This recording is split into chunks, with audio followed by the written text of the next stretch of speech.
Welcome to what I think of as the toolkit episode. This one is going to be practical, specific, and actionable. Because one of the most powerful things a pain patient can do when they have been mistreated by the system is use that system's own complaint processes against it.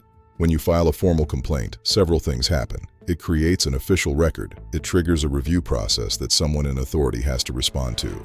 It joins other complaints that, together, may create a pattern that demands a larger response.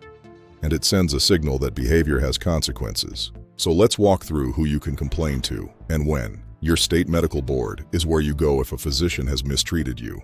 This includes abandoning your care without adequate notice or referral, performing a non-consensual, medically unjustified forced taper, or treating you in a discriminatory manner. Find your state medical board through the Federation of State Medical Boards at fsmb.org. They have a directory of every state board. Now, I want to add something important. If your doctor has been unfairly investigated, you can also contact the board to submit a patient statement in support of that physician. Patient voices matter. Your state pharmacy board is where you go when a pharmacist or pharmacy has mistreated you.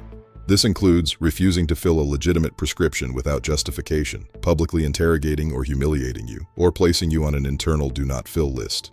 Find your state pharmacy board through the National Association of Boards of Pharmacy at nabp.pharmacy. Document everything before you file: date, time, location, and the pharmacist's name.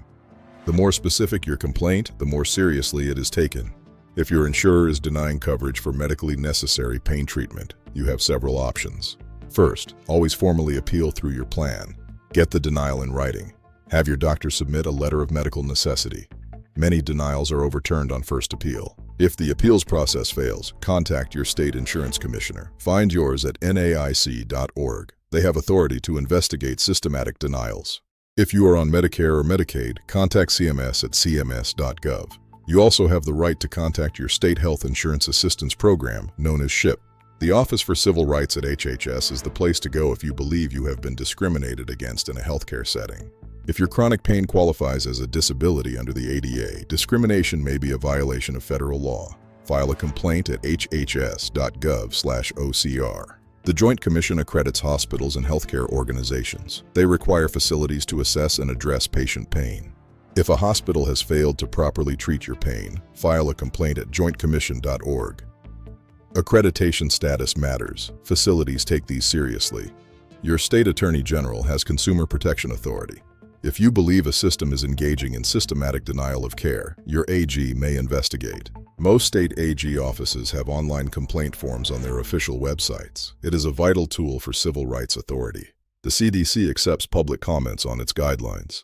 The 2022 revised guidelines were shaped in part by patient and physician advocacy. When comment windows are open, and they are periodically, submit comments.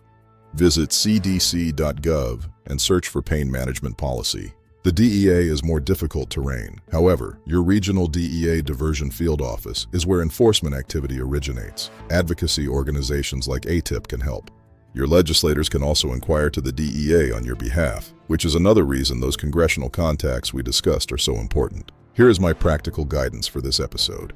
You do not have to file every complaint I just mentioned. Start with the one that is most relevant.